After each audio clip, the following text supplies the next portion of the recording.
Hefur svo lengi langað að fara en setið kjur. Kominn tími, tek nú á skarið og fer héðan burt. Keyrum í burtu, langt í burtu, komdu með mér. Förum í burtu, langt í burtu, ég fer það með þér og syng. Ég fer það með þér.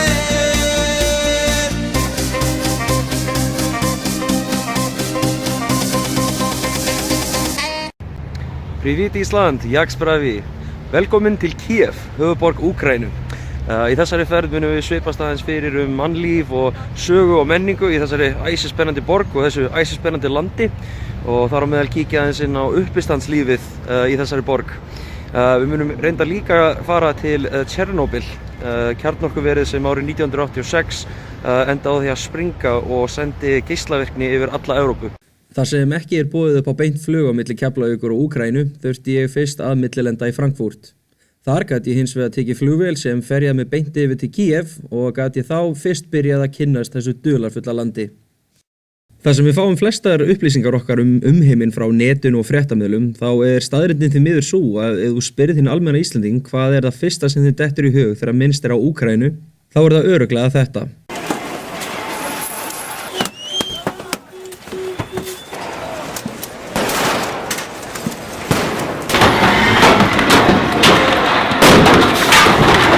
A Malaysia Airlines plane with nearly 300 people on board has crashed in Ukraine near the Russian border. There are claims that it was shot down, but Ukraine and pro-Russian separatists are both denying responsibility. There's been fighting on the Ukrainian-Russian border since March after the overthrow of the Ukrainian government.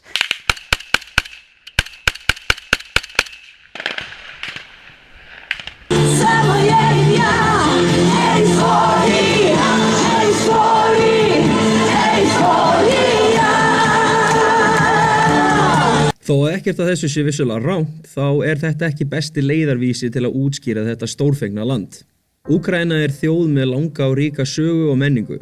Hún á sér rætur að rekja til 5. aldar eftir Krist þegar slavneskir ættbálkar byrjuðu fyrst að setjast þar að. Á 9. öld byrjuðu svo sænskir víkingar að sigla inn árnar sem leiddu til Úkraínu og hertóku meðal annars borgina Kiev. Gengis Khan myndi síðar meir innlima suður- og austurhluta Úkraínu á meðan Pólverjar og Litáar tóku yfir norður- og vesturhlutan. Á 16. öld flúði svo stór hluti lénsmanna undan pólsku landeigendum sínum og stofnuðu sín eigin samfélög á sléttum Úkraínu. Þeir kölluðu sig Kosaki eða Kósakar sem þýðir einfallega frjáls maður. Á bæði 19. og 20. öld var Úkraína leppríki undir harðri stjórn frá Moskvu. Fyrst undir Rússakeisara og síðar meir undir kommunistastjórn Sovétríkjanna. Úkraínumenn komu mjög illa úr þeirri öld og upplifðu meðal annars hungursneyð sem kostaði 7 milljón manns lífið. Stalin hafði nefnilega bannað bændum að hirða eigin kornframleiðslu fyrir en þeir uppfylltu einhverja fáránlega háa kvóta.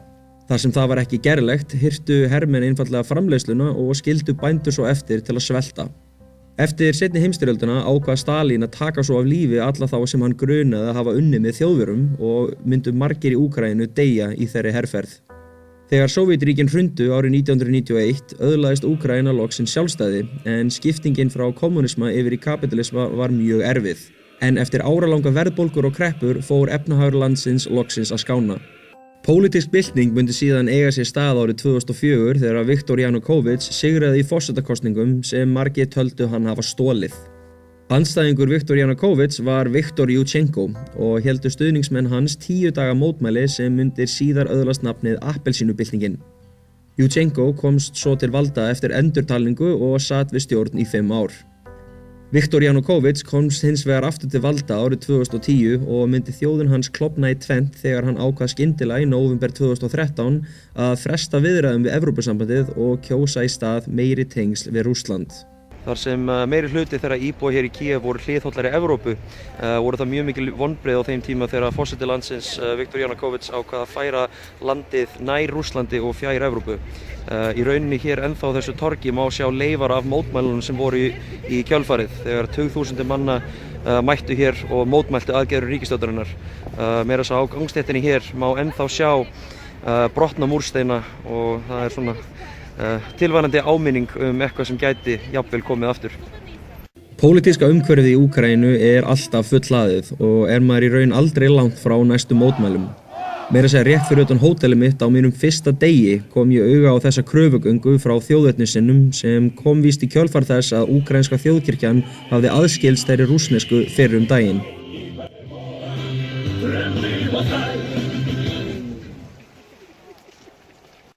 Jæja, herðu, þá maður hérna á Sjúljavska götu, númer 5. Þetta mjög svona sketchy staður. Þetta greinilega staðurinn þar sem ég að bíða eftir rútunni sem áttur að fara með mig til Tjernobyl. Ég þurfti að taka neðanjarðarlestina til að komast hingað og það var svolítið tripp sko. Það var greinilega þá neðanjarðargöngin hérna notað líka sem sprengjubyrgi þegar þú fer sko næstu hálfan kílómetri niður og það bara svona allskyns fólk hérna, sópagötur og svona en ég vildi ekkert vera að taka, ég að taka þetta upp á símanum sko, ég vildi ekkert vera að taka upp hérna einhverja flassi myndavél og draga einhverja meiri athygli á mér. En þetta verður eitthvað sko, ég var allavega mjög spenntur. Eftir að hafa verið sóttur tók við 2 klukkutíma akstur frá Kíev í átt að Tjernobyl. Það tók hins vegar ekki langan tíma að sjá hvað þetta slys hefur haft mikil áhrif á efnahag nærliggjandi bæja, því það greinilega ennþá mikil fátækt sem ríkir á þessu svæði. Á leiðinni komst ég reyndar að því að ég myndi ekki fá að skjóta eins mikið og ég hafði ætlað mér. Leið og við nálguðumst þennan vegatálma var ég fljótlega beðinn að setja niður myndavélina þar sem myndatökur af hermönnum eru stranglega bannaðar. Þegar við komum svo loksins í gegnum fyrsta vegatálman blasti við okkur sjón sem söguríkari, kjarnorkuverið sjálft. Steypt hafði verið yfir kjarnaofninn sjálfan eftir slysið en það var ekki fyrr en árið 2011 að þessu hálfkúluþaki var komið yfir til að vernda umhverfið frá enn meiri geislaeitrun. Þegar komið var að bæjarskiltinu við Pripyat tók ég upp litla geigermælarinn sem leiðsögumaðurinn hafði látið mig fá og það var eiginlega fyrst þá sem ég virkilega áttaði mig á því hvert ég var kominn.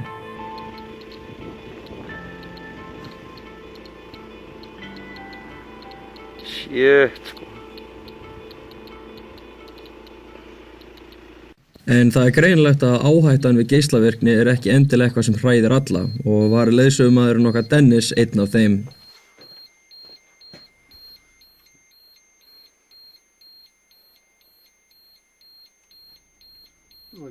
Normal level is 0.10 for the rest.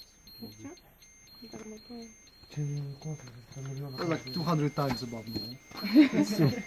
Still safe. Við erum svolítið komið núna til eiginlega miðbæ Pripyat.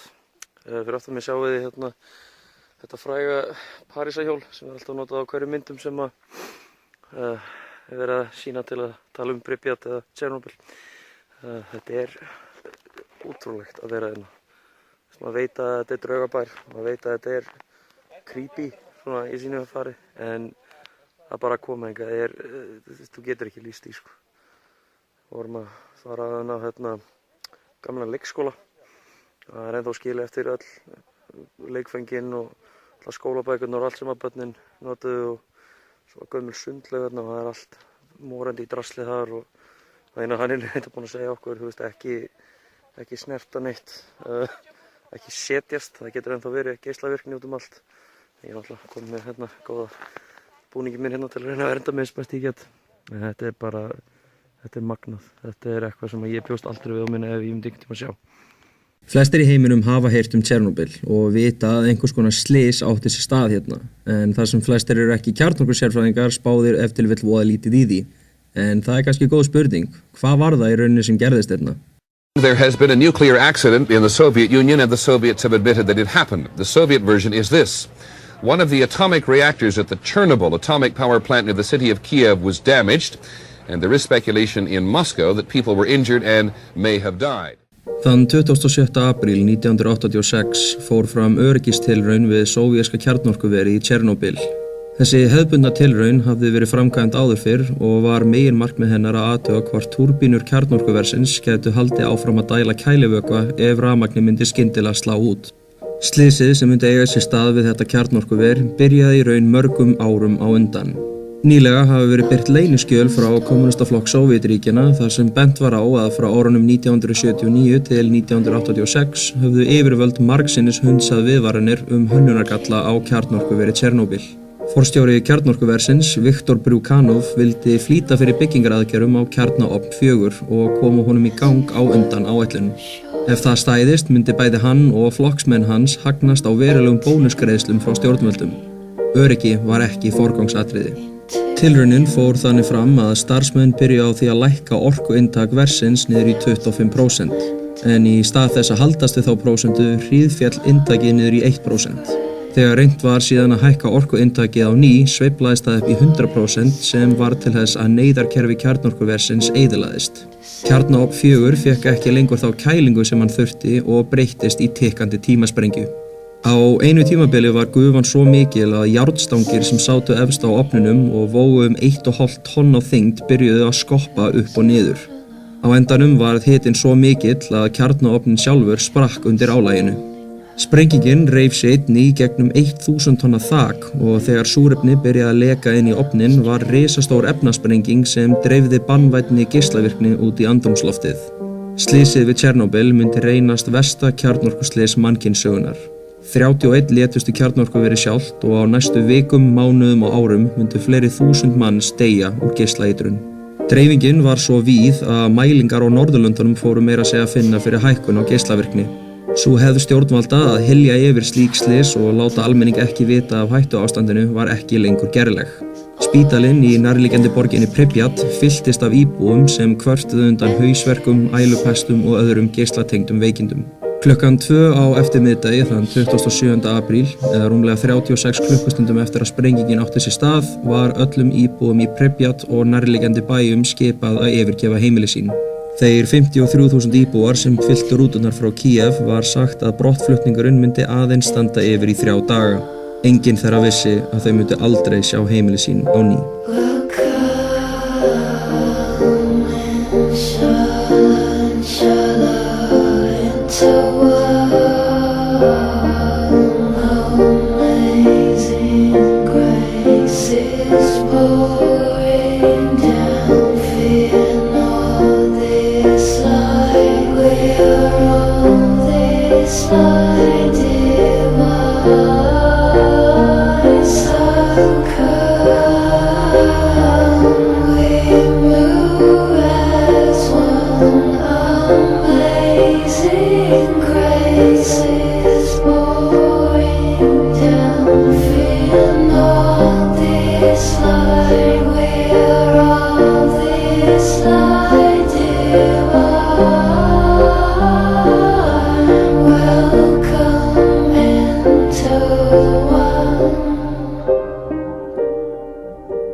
Já, við erum komin til leiks hérna. Við erum að fara að kaupa hérna, komin í bónus í Kíev með félaga mínum hérna, Vasil og félaga hans. Og við ætlum að fara í það að elda borshsúpu. Þannig að við þurfum að kaupa eitthvað í það. Ég veit allt í jólalegt hérna með þér. Okay, we're going for carrot. Oh, this is for borscht. For borscht. Onion. Carrot, onion. Is this for borscht? We need the flowers. Call it the phallus for borscht. You could have fooled me. Is that a little Christmas tree? And Oh fuck! Call it the phallus. Sausages in bread. No, I have to ask what, because my friend told me he had said you have to ask what Ukrainian sausages are made out of. what meat? Yeah.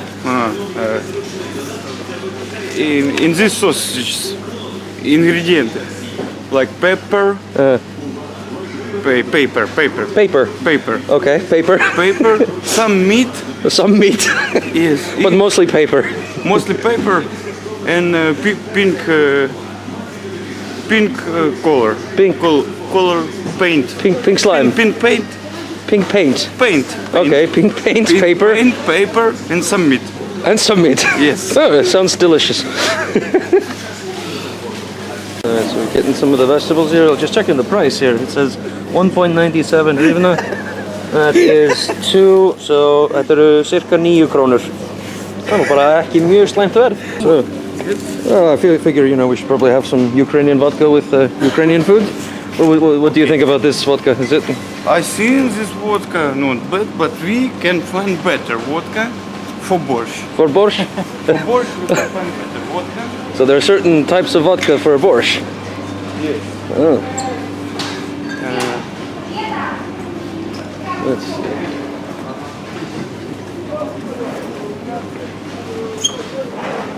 Oh my god. They have a whole aisle just for the vodkas. Yeah, See, this is something Iceland needs to start doing. We need to do it properly. Oh, this one is, I tried this one at a bar. Like, this is standard sort of Ukrainian vodka. This is not bad Ukrainian vodka, but we can find better for Alright, alright. Það er greinilegt að eins og með gott rauðvin þá verður að vanda valið á góðum vodka líka. Jesus Christ, maður. Можно взять. Sjá verðin á þessu. Þetta er hérna heil flaska af vodka á 125 hreifunur sem er svona cirka 500 krónur.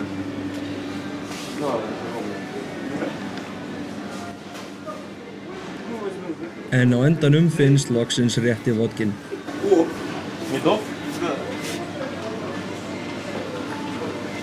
This or this? Either one, man. I'll just get this one just for safety. Oh, fuck. There we go. Alright, so Vasil, we just finished paying, right? This was, well, I can't understand much here, but I can see the price here. Yeah. What is that, about? It's 10 euro. 10 euros for a bottle of vodka and all, For this one. for the whole thing. For a bottle of vodka and all the ingredients for the soup. Yeah. I like this place. Vorum að rekast á frekar kunnulegt skilti. Stendur IKEA þarna. En þetta er víst ekki IKEA. Vasil, you were saying something about this is not IKEA. It's not IKEA. It's not true IKEA. We haven't IKEA in Ukraine. No. But what- We haven't franchise. So isn't that like copyright infringement or? Yeah. It's if some guy comes and says, "What the fuck? Why is this IKEA?" They say, "No, it's not IKEA. It's IKEA. It's." Oh, okay, so that makes the whole difference. Yeah. Við vorum að komast að því að kokkurinn okkar er ekki bara kokkur, hann er líka rappari. You said that's true. You're a rapper in Ukraine. Yes, my English. Oh no, fuck. My rap moves are better than my English. But your English is really good, so I'm guessing your rap moves are very dope. Я закрию штори, бо на вулиці толстяк дивиться у вікна, словно тут показується фільм ту секунду, як я тебе захотів, я в тобі розтворився, так каденція любопитства. Библиотека странных знаний против зыбкой почвы.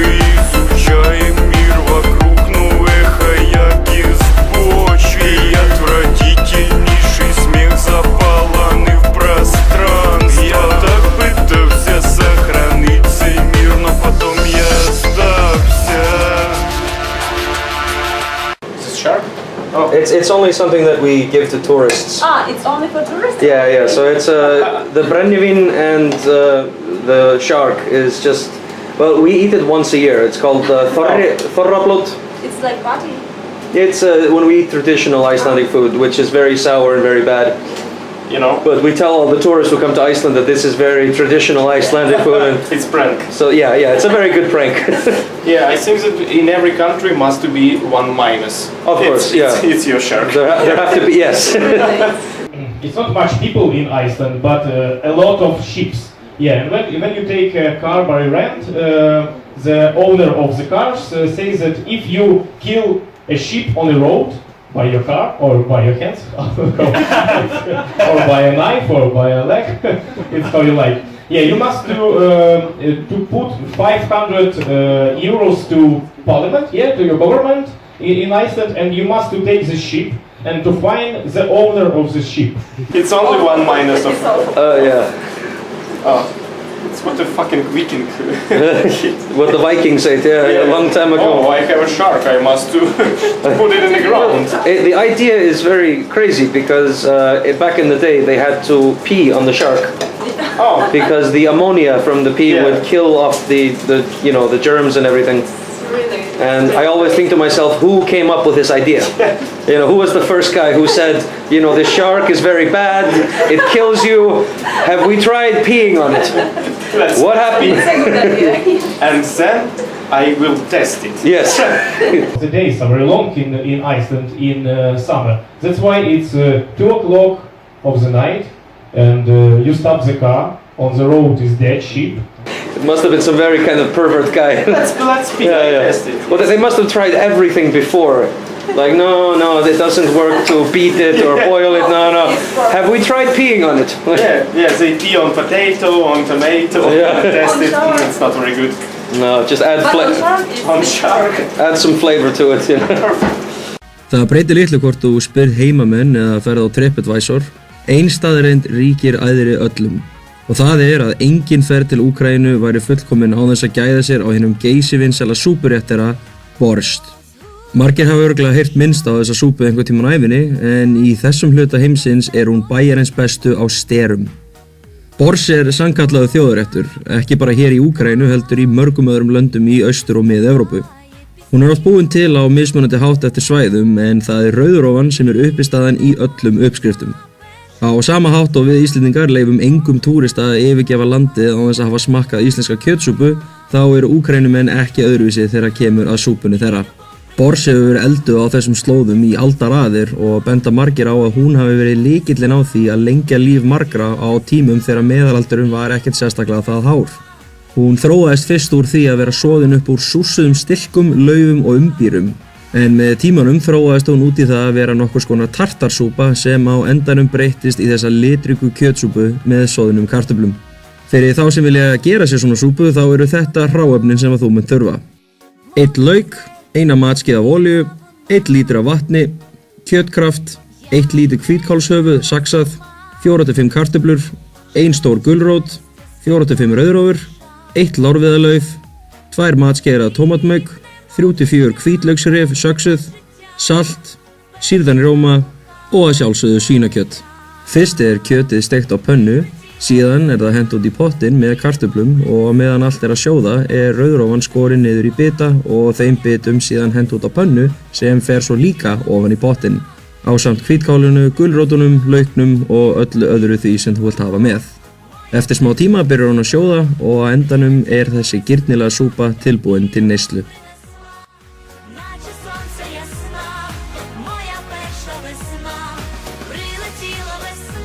Eftir að hafa hellt í mig nóg af borssúpu og vodka ég loksins tilbúinn fyrir sýninguna. And we have a special guest star straight from Iceland. It's Helgi Steiner! Woo! Jæja, þá við sína auðvitað hvar ég mætaðan torgið. Þá við svo slaðrast af frá hótelinu á leiðin á sjóið. So everybody here is in English native speaker. Yeah. Clap your hand if it's right. Yeah. No? Not native. Not native? Me too. So your English is good? Very well. Very well. Okay. Ég frekar spenntur, svolítið nervous, veit ekki alveg hvernig þetta áttur að fara. Það ekki búið að segja mér það að selt upp. Held að búið að kaupa svona 18 miða eða eitthvað svoleiðis og svo sagði mér þetta svolítið eins og heima. Fyrst kemur engin, svo kom allir. Það voru bara komið í ljós. Все, ребятки, все понимают на английском, все отлично, да, потому что все шоу будет на английском. Woo! Hann sagði að basically, ég fór svona aðeins yfir efnið mitt og hann var bara að segja, bara blessaður, segðu bara það sem þú vilt. Það bara kemur í ljós hvort það sé fyndið eða ekki og... And in a few minutes we will start, so don't forget off your cell phones or do it something with this shit. Yeah. Ég bara, já, ég búinn að svona spjalla svolítið við fólki síðan ég verið hérna og það virðist bara að vera hrest og svona og ég held að þetta bara eftir að vera frábært sjó. Ég allan bara mjög spenntur fyrir því. And in a few minutes we will start. Also we have guest star from our Iceland star. It's Vasily Baidak. Woo! Woo! He also do a stand-up comedy in English tonight. So Vasil, you are a stand-up comedian in Ukraine. Yeah. So I guess I should ask, like, how long have you been doing stand-up? Oh, for 5 years. About 5 years? Yeah. And like, how do you start doing it here in Ukraine, or? This was first performance on stand-up. It was some evening, and we have some stand-up comedy. I go on the stage and do some comedy. Yeah. How was your first set? Was it? First set, I do non-format stand-up. That's why it was good, because it was different. You must understand why he come to Ukraine and do a stand-up for you. Because he want to take your money. Your ticket. It's 5 euros. It's 1/2 of bottle beer. That's why he will take your money, go to Iceland, and he will drink 10 beers. That's why, ladies and gentlemen, let's applause for a lot, because on the stage, welcome Helgi Steinar! Applause, ladies and gentlemen!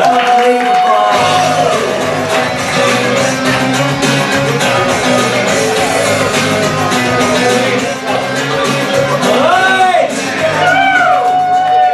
Hey, keep it going for Vasil Sven! Alright!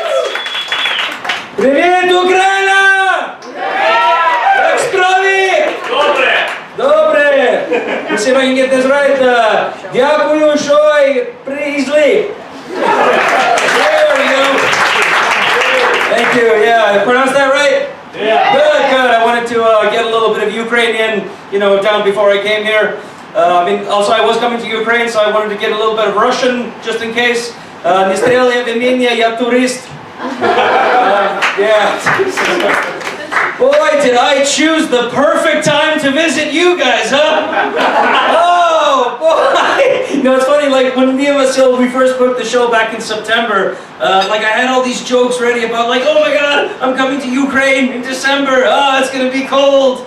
I didn't think, like, 3 weeks before the trip, I'd be on CNN.com hitting refresh every 20 minutes to see whether or not I was walking into a war zone. And I mean, but Vasil was the best too, because when I messaged him, when the whole thing was happening, all the problems and stuff, I was like, listen, Vasil, like, I'm from a country that doesn't even have a military, okay? So we've never been in a war, we've never had any problems like this. So I wanted to be like, Vasil, listen, I don't want to be that guy, but is it safe for me to go there? He was like, yeah, it's no problem. Right now, war only on water. I'm like, oh, cool, that's great, man. Very, very reassuring. A lot of people here do comedy? Or? Yeah, a lot of comedy. Different stand-up, different theaters, different comedy shows. We have KVN, I don't know, it's a club of funny and clever guys. Oh yeah. Yeah, you can do it. The next joke for you. Don't you ever wonder why tigers don't fuck the humans? Cause mom told them, don't play with the food. So how do people can they make money here doing stand-up comedy? Yeah. Oh really? Yeah, we can do money. For example, for one stand-up evening, I have maybe 30 euros. 30 euros for one night. That's pretty good for like. For Ukraine, that's good. Yeah. Yes. I love it. I love Ukraine. I love how calm. This is an example of it. This is just like people here. They're so calm and emotionless, like about everything. Perfect example. 2 days ago, I was in Pripyat and Chernobyl. Right? You guys been there? Yeah. No, it was cool because I figured before I came here, I was like booking a lot of things. They had. Well, just give you the rundown of all the things that my hotel was offering me. Visit Pripyat, shoot Dragunov sniper rifle, jump into ice hole, and ride a military APC. So either that or they're just training the tourists for whatever happens. So I was like, okay, so I'll go to Pripyat. And I assumed that since they're bringing tourists to Pripyat, it's like, well, it's probably not too much radiation, right? So I had this tour guide, Dennis, really cool, like stone cold kind of guy. And I was like, so Dennis, there's not much radiation in Chernobyl right now, right? Oh yes, especially in zone 1. I'm like, oh, cool, man. And then he brings us to Chernobyl. So we go past the first checkpoint. So it's just like military guys, and I'm like, okay, this is good. I've never had this kind of tourist experience before. And then the first stop we go to is an old like kindergarten, like a preschool. And so we go in there, and it's very, very sad. You know, you have all the toys and all the old sort of things that the children used to use before they had to leave. And then outside, Dennis, the tour guide, he has the Geiger counter, for the, so he's just holding it up to some tree, and the Geiger counter is just blowing up, like, and he just looks at it like, normal is 0.10, this 200 times above normal. And like, if you choose to work here, that's great. And he just hands it, and he just gives it back to me, he's like, here, good luck. First of all, I love that is the catchphrase every guy here uses, good luck. Like when the guy was dropping me off at my hotel, the taxi guy is like, thank you, good luck. Like is every guy here the bad guy from Taken? It's just, good luck. And I'm like, I don't think that's how radiation works. So like radiation's like, no, they said good luck, so don't kill him. I love that place. I love how they just sell like merchandise and souvenirs at Pripyat, like as if that place, what happened there wasn't horrible enough. They bring you there like, 32 people die in the original explosion, thousands later die of radiation. T-shirt, 350 rand. Wonderful. Well, it was interesting because the show you invited me to, the roast, the comedy roast of the comedy roast. Yeah, of the TV guy. Yeah. So is that like a common thing here too? Yeah. So is it sort of inspired by the Comedy Central roasts, or? Yeah, it's look like comedy. Yes, it's like this roast. They don't buy a franchise. They just do like this. But the thing is, when I booked the tour with Vasil, I asked him, like, hey, listen, I know I've done stand-up comedy in like many different countries, many parts of the world, but this is obviously very, very different culture. I guess stand-up is kind of new here in Ukraine. So I asked him, like, listen, are there like some things I shouldn't talk about? Maybe some things that I should avoid on stage. And he's like, maybe do not talk about the East versus West issue. And I was like, okay, well, can I make fun of Russia? He's like, yes, please. He likes this. And I was like, yeah, but you said it's very divided, right? Like, what if I make fun of Russia and there's somebody in the crowd who likes Russia? And are they gonna like beat me up after the show? He's like, yeah, maybe. Great. What about like material? Do you have to censor anything, or like you can say what you want here, or? If you about some maybe themes, what we can speak about, maybe about this. Yeah. Like when you hear about Netflix specials and stuff, it's mostly British, American comedians, and then you don't really hear about the rest of the world. Like seriously, like if you'd asked me like 5 years ago what Russian stand-up comedy looked like, I'd be like, what do they even talk about? Do you not hate it when mother is making borscht soup and then bear come and kill her? Like, I don't know, what would they talk about? But it was quite cool because the people who come to see them, they're also like Russian friends. And it was the first time ever in my life that I ever got heckled. There were these two really, really drunk Russian girls sitting right in the front. And they just kept screaming and like, shut up! Get off stage! You're not funny! And I just stopped the show. I'm like, what's wrong, princess? Are you not enjoying the show? It's like, no! I was like, well, of course not. You're Russian. The only thing you enjoy is beating up gay people. Yeah, I knew it was going to be like this tonight. But seriously, I know that I'm in this part of the world right now. Could somebody please explain to me what the deal is with homophobia in that country? Like, does Russia not realize they produce the highest number of male ballet dancers and figure skaters on earth? Yeah, we have, for example, now we have some situation with a war. It's look like, I know that when was war in Vietnam. In Vietnam, you know. In USA there are some many stand-up comedians what go on stage and say stop this war. War is bad, but it's some different because it's in different country war for But now we can't go on stage and say something about war because it's a taboo kind of. It's kind of taboo, but not taboo from government. From a government, it's taboo from some people because people don't want to listen about this war. They don't want to think about it. To close their eyes and to listen about some difference because war in TV, war in politics, every. So people go to comedy show to forget. To forget. That's why maybe after 2 years, 3 years, there will some guys would say something about war that it's not good or it's good or different. But now it's like taboo. I don't know. Remember, Russia has to be secretly gay. I think that's got to be one of. I mean, it just has to explain their behavior too. Because you know, like I don't know about here, but like. Back in the West or whatever, you always have that circle of friends, and one of them, that one of your friends is gay, but they don't want to come out, so it always shows itself in different ways.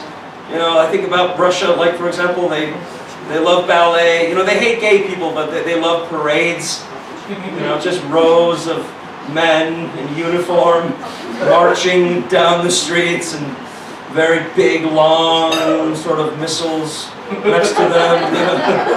Every time they invade a country, they attack from the rear. I'm just saying, there has to be something there, What is it? What are some things people joke about on stage? Different. I joke about little old ladies. I think they practice this is good entertainment. I think maybe send to Eurovision. This is the most applause breaks I've gotten in my entire life of doing stand-up. This is why we're not married. That's good. I love the confusion on you. Just like, are we clapping this time? We clapped every 2 minutes. I think that's as long as the sound guy is laughing, I'm happy with that. But guys in Ukraine, they joke about some love, relationships and relationships. About work, about some different things. Everyday sort of routine and different things. But it's not like this. It's a different sense. I can't about everything. But not about war. And I've seen this too here in Kiev. I was at a bar the other day and there was an American couple there and they were so excited, like, oh my God, is this like the Maidan Square? And oh wow, a church and a church and a church and another church. Oh my God! Hey John, look, they have beer here. I know, just like back in Wisconsin. What? Does it taste like American beer? Hold on. No, it's good. It doesn't taste like pee at all. Do you think, is it growing, the comedy in Ukraine? It is grow up. So obviously I'm from Iceland, but the thing is I'm raised in America and I do not have, so the Icelandic accent kind of sounds like this. Vasil, he knows this because he was in Iceland. Yes, you were traveling around the coast like this, and you were experiencing how much we pay for beer. This is one of the things I love about Kiev too. Just like the prices here, man. It's like one of the #1 things tourists complain about in Iceland. Like you're at a bar and they're like, man, I just paid like 10 euros for this pint. I'm like, oh, is it still happy hour? It's just really, really fucking expensive.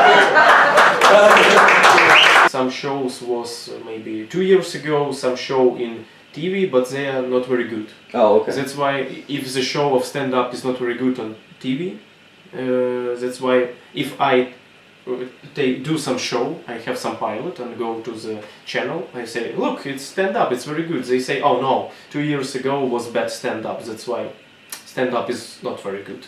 And then my grandma was trying to explain how foggy it would get, because you know England has a lot of fog around the area, so she was explaining how foggy it used to get in her village.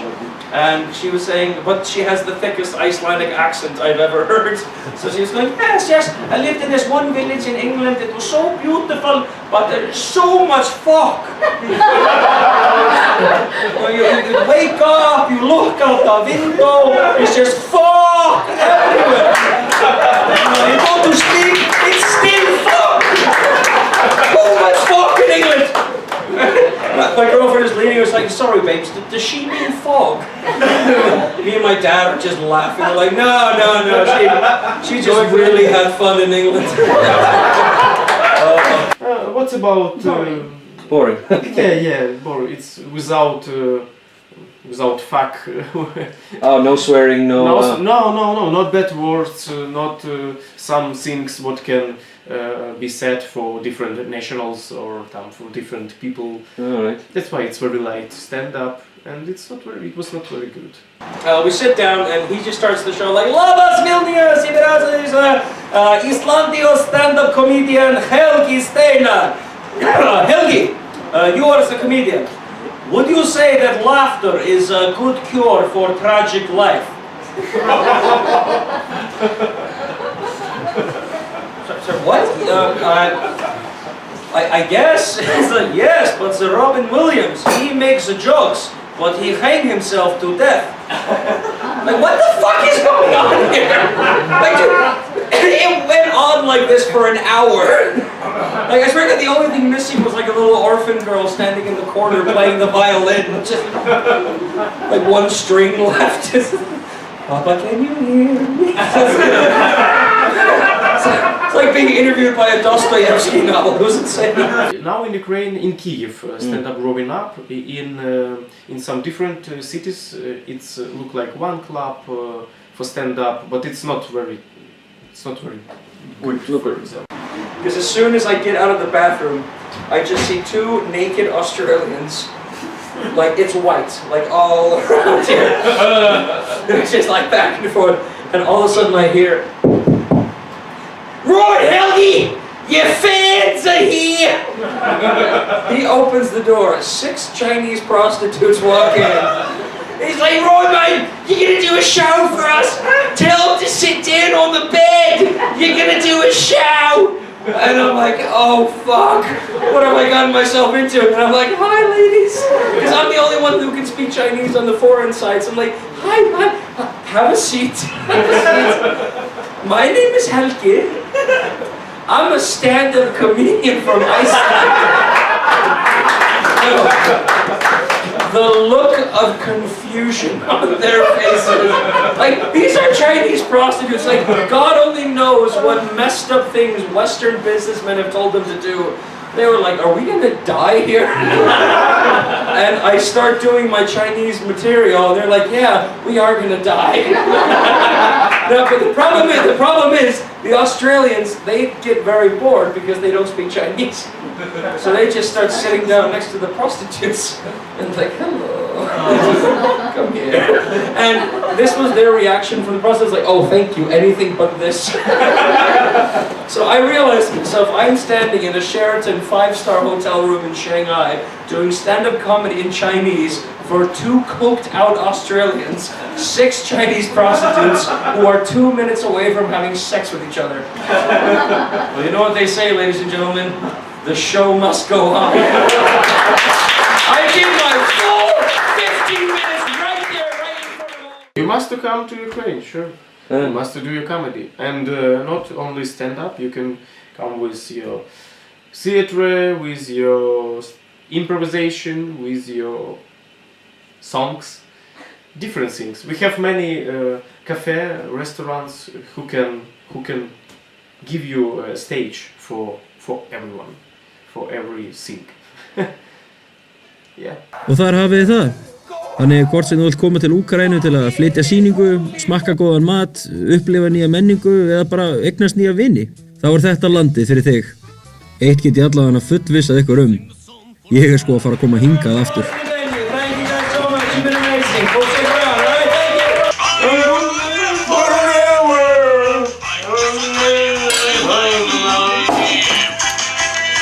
It's my life in holiday. Og já, flugið mitt fram og tilbaka kostaði mig 23.000. It's my